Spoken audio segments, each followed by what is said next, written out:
Here they are then, 6 men up the road, having taken about 30 kilometres or so to establish this move. And we've got some real horsepower here as well, predominantly in the shape of Mathieu Bourgadeau, of course a former winner of a World Tour stage in Paris-Nice. And Winter is still very much in control. Barely a tinge of green. And of course we've got on Saturday the small matter of La Primavera, the spring classic, the great Milan-San Remo. Normally you see much more green already starting to unfurl in the Po Valley than we are seeing today. Let's finish.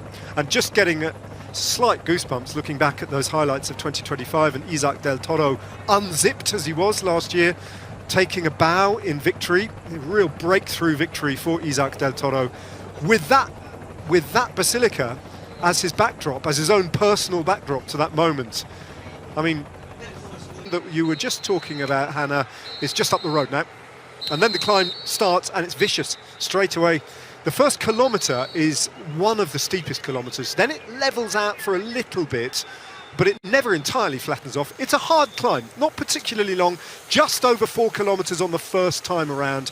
Here's the left-hand turn, and even this camera should show you how the gradient kicks straight up almost immediately. There we go, forcing most of these riders out of the saddle straight away. Coming up, as Roglič now goes on the offensive, an early attack from Primož Roglič. That was the end of Finn Fisher-Black's contribution, and Roglič attacks on the first ascent of the Superga climb, which was not in the script that I had written here. That's a very, very long way out for Roglič to try and attack. Maybe he wants to prize a group who he can work with here clear, and he gets a reaction instantly from the Ecuadorian Jefferson Cepeda. Those two riders get together. Well, very calm, very sort of nonchalant, not really too phased. And I think for him, he knows outside of racing what's important is family and other things in life, and he comes and he looks like he's really been enjoying the racing, and he's happy, and I think that's the important thing. Giulio Pellizzari has battered himself to get across to the front of the race, and he's made the junction, but for how much longer? He's got to go very, very deep there to get back on terms. I think Sebastian Berrick has just got onto the back of this group for Carrera Seguros. The 26-year-old Australian in that white and green jersey, just out of the saddle, sitting on the wheel of Giulio Pellizzari. Also moving forward from the Hungarian team, that looks as though it's Fancellu. His cousin Alex Jefferson Cepeda is in third wheel. He represents a different team. You can see now, after the easier section, this is where it heads further uphill more aggressively again now. Steepest part coming up. Yeah, and I would imagine when we keep the pace like this, this is the selection in the front of the race. These 12 riders are going to be the ones that pass it out. You see the group there still riding quite hard behind, but as you go into the steeper sections, like you just mentioned, Rob, it's going to be really difficult. Keanu de Bruyne for the second time, this time as he goes up to 14%, the maximum gradient. Alex Cepeda follows. Tom Pidcock is there. Tobias Hall and Johannesson again. There's Storer, there's Roglič. Kristen is doing his best out the saddle to try and keep up, and Pellizzari once again just taking his time to react. Yeah, he's focusing on staying in his rhythm on this climb. Roglič doing the same. Now Alex Cepeda, and there's a real fight here at the front. 1.5 kilometers to go. A look around at the damage, and there is a damage to take it down to 5 riders. Pidcock looking pretty good here, looks quite fresh on the pedals, just nice and reactive, not hitting out too soon, not touching the wind, but just on to everyone as soon as they start to move. No, we've not seen a Roglification yet this season. It'll be difficult up against the likes of Pidcock in the sprint, you'd think. Yeah, I think Roglič will want to put pressure on before he gets to that point. Pidcock left-hand side, right as we look at it now, up the saddle. Roglič keeping the pace up, and this is where he's most comfortable, in that saddle there, tapping out that power. You saw there Tom just swung to the right of the road and just looked at everyone in that group. He just wanted to get a quick assessment. How does everyone's face look? So he's for sure thinking about what's going to happen in 1.3 kilometers time. Roglič, the winner 5 years ago on this race. Pidcock, who's making his debut here. Cepeda, who's just losing the wheel now. The Bruxonic, you can see Cepeda really trying to close it. This is big pressure from Roglič, because it's doing for Johannesson as well. Yeah, that's really putting the hurt on that group there, as Roglič just looks into the eyes of Tom Pidcock, or as much as possible just to again see his reaction, his face, as this group now just coming down to 3 riders, as Cepeda is trying to claw his way back. Here's Kiana de Brooks. A look ahead. It's been a promising comeback to racing for him after injury. He joins the famous 5 at the front again. 1 kilometre to go now in the oldest classic in the world. It's 150th birthday today. Come on, it's the old man of this group who's pushing it on again. Roglič.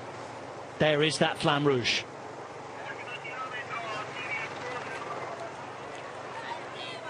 A look, a half move, and then a move. Roglič looks behind, surveys the damage, and again we'll take it up here. Can he shake anybody else? Last time he did for everybody bar Pidcock, but they're all back again. Once more, the next kick is coming.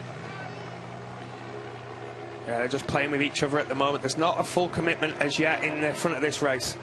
This is Sebastian Berwick, who's on his way back, as De Brooks goes for the 3rd time now. You can't fault his excitement or energy. It's Pidcock who has to play catch-up.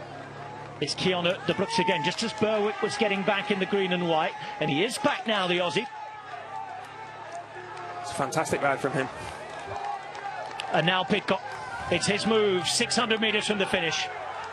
Pinarello Q36.5 came here with patience, and Tom Pidcock, who says he's never seen this climb before, never mind ridden it, but he's riding away from everybody. Or is he? Because Johannesson is there. He's watching, he's fighting, and even though Pidcock goes with 500 metres to go again, there's not big difference. There isn't a huge gap, but Pidcock will put in another acceleration. Pellizzari's made his way onto the back of the group as well. It's his 2nd comeback of this climb. Here goes Pidcock though, out of the saddle, past that 500 metres to go, and the gaps now are looking much more considerable. Tom Pidcock riding away, and it could be his moment on debut to seal the deal at the oldest race in the book. And that's that, surely now. Tom Pidcock looks like he has this. It was 1 move followed by a bigger acceleration, and when he gets to the top, he will see the Basilica and able to survey all that he's done. 150 years of history. But it's the first time of asking for Tom Pidcock.